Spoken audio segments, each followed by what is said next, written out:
Okay, right. Hello, people. Um, I was sitting here and I was about to go outside and record a video, but then I couldn't because my phone's about to die and I need to go out soon. So I can't record a video with my phone on 20% because it will die. Because the camera on these Samsungs takes up so much battery. I'm not gonna lie, and it's cold outside too, so my battery's gonna die even quicker. So yeah, so unfortunately no video outside today, but I will try and make this the last inside video I do for a bit, unless I'm doing like a reaction or something. But I want to go back to doing outside videos. That's what I really enjoyed doing, because like when I'm outside I'm usually doing like a hike or something, so like I'm recording like part way through the hike, so like I'm doing something as I'm recording the video, which is a lot more fun than just doing it inside the house. Yeah, but other than that, I hope everyone's been doing good. Hood, I hope everyone's been having a good week. And today I'm actually going to today I was actually going to go talk about the topic that's actually been on my mind for a while, being homesick. A lot of people know that I'm not from Canada. I'm from Kenya, and I am, I've been gone for 3 years, no, 4 years now, and it's been a while. It's been a minute. It's been a good minute, but with being homesick, the idea pops in your head from time to time. It's always in your head, but I'm slowly coming to terms with the acceptance that I'm beginning to be homesick for a home that really doesn't exist anymore. And like, I'm not saying that in the intent of saying, I mean, like it hasn't been nuked off the map or anything, it's still there, right? I can still go there, right? But I realize what that means is that when I think about home, right, I'm thinking about what it used to be, right, like what my memories are, like at one point in time, like I have a certain vivid memory in my head, or like I have a specific time, that I'm referencing to when I'm thinking about when I miss home, But when I really think about it, I'm not thinking about what's there right now. I'm not thinking about the way like things are right now, the way things work right now, and obviously things are different. I understand that things aren't going to remain the same. I understand that my home is in some place that's stuck in time, that like that's going to remain the same the way I remember it. No, understand that things grow, things change, places evolve, buildings get bigger, streets get bigger, roads expand, people change, people grow, people get haircuts, some people die, some people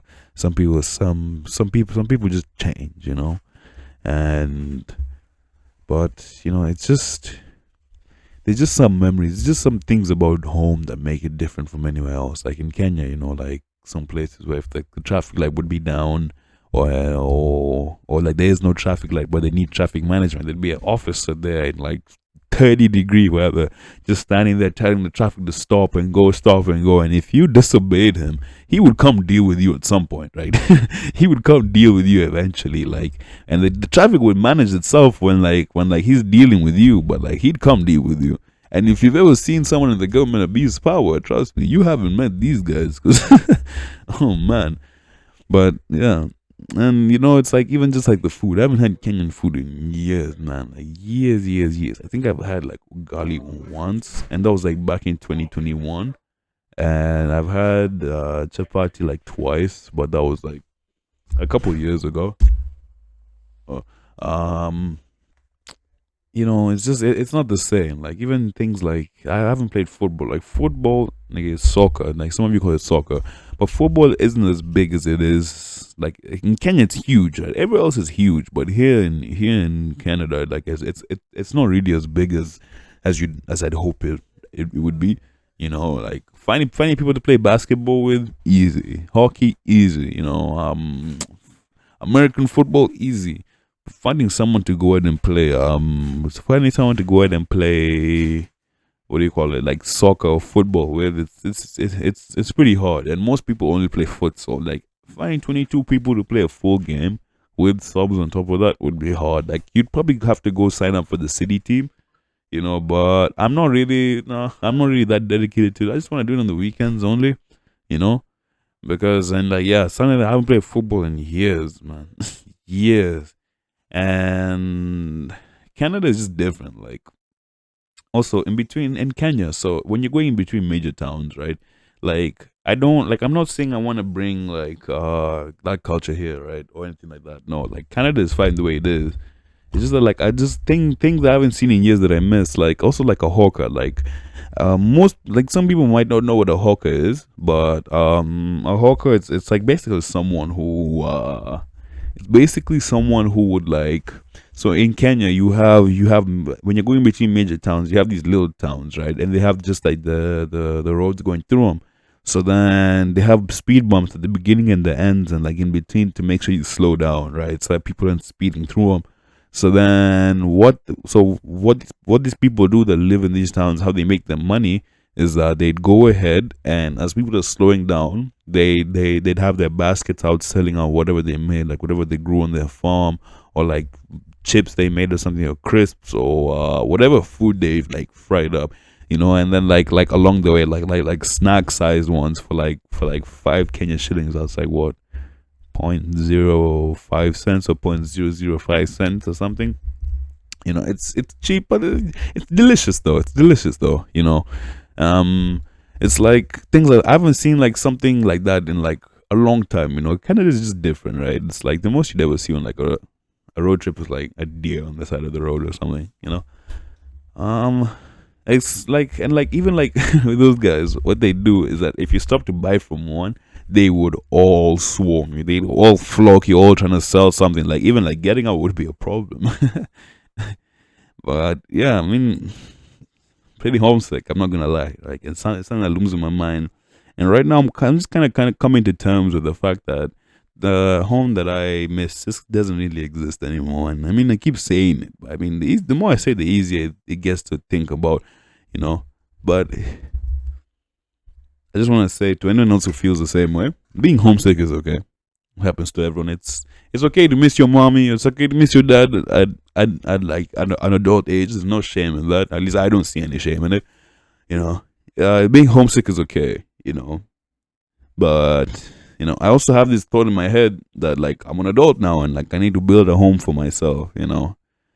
I'm like slowly trying to figure out for myself, and like I recommend that you should too. Just go on that journey and just kind of think, ask yourself like, what is home for you, right? I could tell you what it means for me, but it might not be the same for you, because like for me, home is the place where you're itching to go to when you're like at the end of the day, when it's like work at the end of work, or when you're stressed out, or like when your social battery runs out of the club and you just want to go home. That place that you just want to go, you know.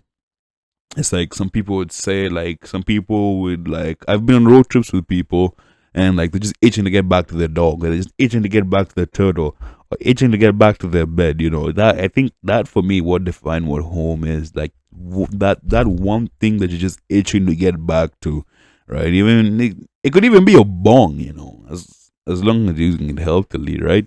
But home is just that place where you want to go, and you like I need to build that for myself. This is also something that I'm working on, right? Right now, I'm trying to build a home for myself, right? But I'm like the home that I've been trying to settle into. Like I'm realizing that like this isn't where I want to be for the next couple of years. Like if I asked myself if I remained here for the next 5 years, would I be happy? And no, like I still want more. I still want to put myself out there.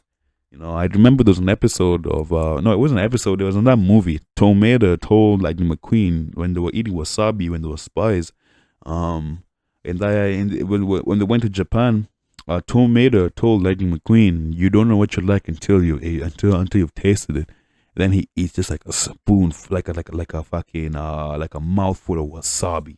Obviously he didn't like it, right? But I mean, he was onto something, right? And this kind of brings back up the point. Just put yourself out there. I'm done missing a home that doesn't exist anymore. Pretty much, I'm claiming it from this point on. And I'm going out there and building it for myself. Um, define what home is for yourself, my friend. That's gonna be really important, because you will ask yourself that question at a point. As we move and we keep trying something new, like you can only move so many times. You'll have to find something at some point, right? And that's not to rush you. I'm just saying that like don't Just give everything a try before you settle down first, right? You know, the way they always say home is where the heart is, but I read that as, oh, your heart will tell you where home is, right? Because like your heart tells you what's for you, right? And your heart will tell you like, this place is for me. So rather than saying heart is where the home is, it should say your heart will tell you where home is. That's how I look at it. But yeah, other than that, I still need to figure out a way how to end these videos. Thank you for your time. Goodbye.